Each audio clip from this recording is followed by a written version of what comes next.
like where's journalism?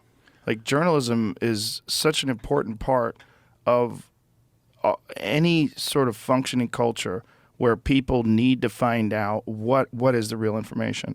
And there's people that have a responsibility to try to find that information and then give it to people so they can make informed decisions. Russell Brand and John Heilemann. Everybody's talking about it, talking about how Russell Brand took this man from MSNBC to task, how he savaged this guy, how he dismantled this guy. But in my opinion, I don't actually think that is all that we're seeing in the clip that I'm about to show you. What we're seeing is a changing of the guard. We're starting to see that this old way of media, I know you feel it. People are coming to YouTube more and more, to Rumble more and more, to learn what the truth is, what the facts are. And what we're seeing right now with Russell Brand and John Heilemann is the old way of media meeting the new way of media. The old way of journalism meeting the new way of journalism. The people who are beholden to stakeholders and what the company says that they have to push in terms of narrative versus someone who's just on Rumble, live streaming every day, or on YouTube, live streaming every day, and just bringing you the facts and the truth and the things that need to be said. And it is absolutely beautiful to see these two collide. John, I've not known you long, but I love you already. But I have to say that it's disingenuous to claim that the biases that are exhibited on Fox News are any different from the biases exhibited on MSNBC. It's difficult to suggest that these corporations operate as anything other than mouthpieces for their affiliate owners in BlackRock and Vanguard. And unless we... BlackRock and Vanguard own 18% of Fox, 16% of CBS, and therefore 60 Minutes as well, 13% of Comcast, which owns NBC, MSNBC, and CNBC, and the Sky Media Group. Why is what I just read out important? Well, because BlackRock also, if you just look at that name there, I'm going to treat that like Voldemort right now. They own 400 million. Let's just keep it there. Let's round off 400 million shares of Voldemort, which represents 7.3% ownership of that company. Just so you understand why he would say that these news anchors, these reporters, these quote unquote journalists would have a leaning towards certain views and saying certain things.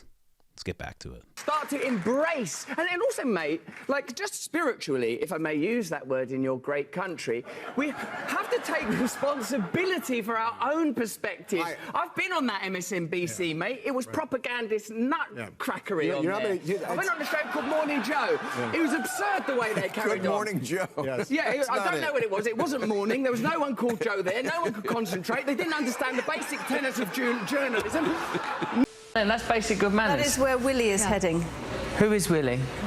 I don't know. Okay, Russell Brand. Is this what you all do for a living? Yes. Okay, but I'm here professional. Okay, well, let me help you. I'm here to promote a tour called Messiah Complex. It's here for the people of America. I want the people of America to come and see me do stand-up. Go to russellbrand.tv where you can purchase tickets to see me. These people, I'm sure, are typically very, very good at their job. What is it? You're conveying news to the people of America. Yes. People of America, we're going to be okay. Everything's all right. These are your trusted anchors. No one was willing to stick up for genuine American heroes like Edward Snowden. No one was willing to talk about Julian Assange and what he's suffered trying to bring real journalism to the American people.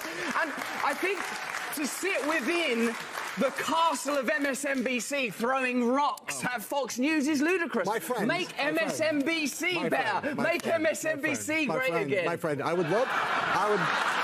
The moment... Fight them on a territory you can win on, Joe.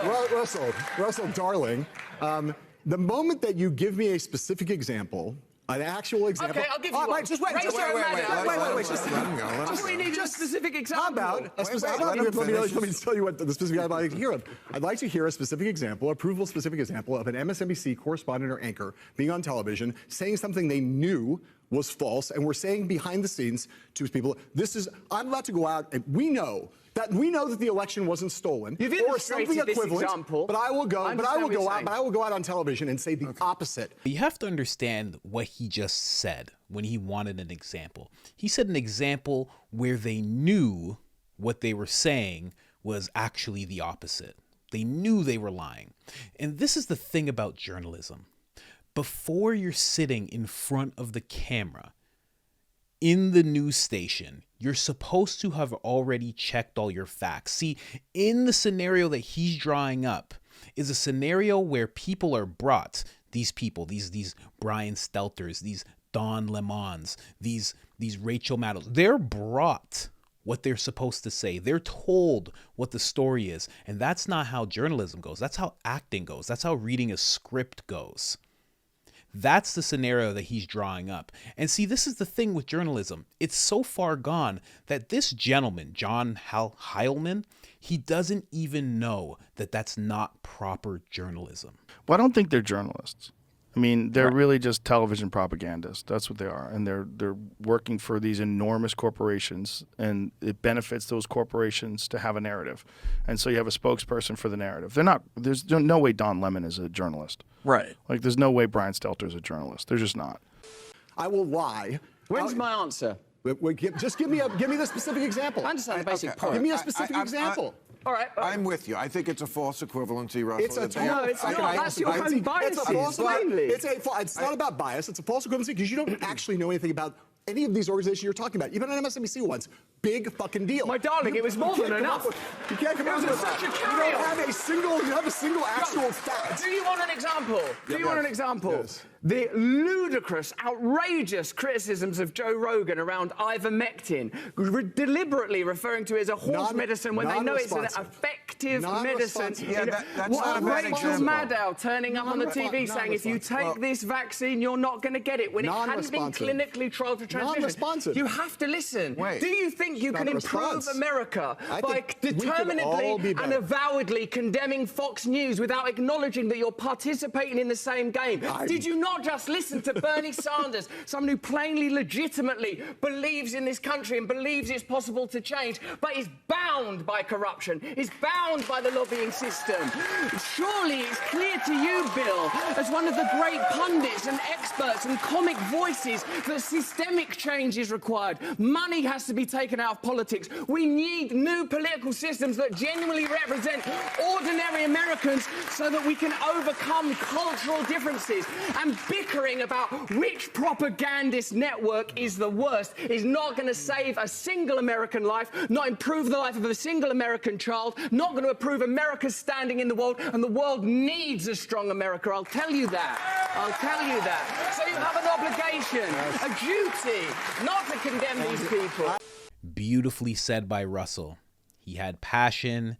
He was speaking the truth. He was saying things that no news anchor that you know of on any of those stations, not MSNBC, not CNN, not ABC, any letter acronym that you want to throw at me, none of them would say the things that he was just saying.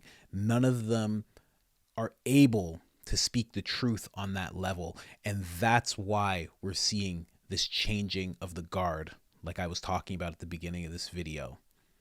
It's because the old way, the old people that have been doing it for years and years, they are shackled to these companies. They are shackled to these narratives, and they can't tell the people the things that the people need to hear in order to make informed decisions.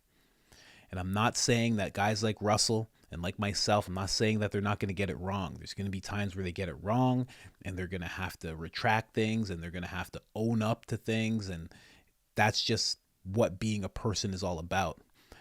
But we need to get back to a point where journalists are people before they're corporations, before they're, that side, that left, that right, before they're all of that, they're a person. And they're telling you the things that they would want to know if they were in the dark. And I think the more of us that pop up doing that, whether it be on Rumble or Twitter or Facebook or YouTube or just your own website or Substack, the more of us that pop up, the better things will be for all of us. Because the more informed decisions all of you can make, the better this nation can run. And I know that sounds weird because it's like you feel like you don't run the nation, but you do. When you're properly informed, when the masses are properly informed, you do run the nation. Because when you find out certain things on a large scale of numbers, when a large scale of people find out certain things, they decide whether that's okay. It's not this WEF that decides, or these people who are trying to form one world governments. They don't decide. You decide.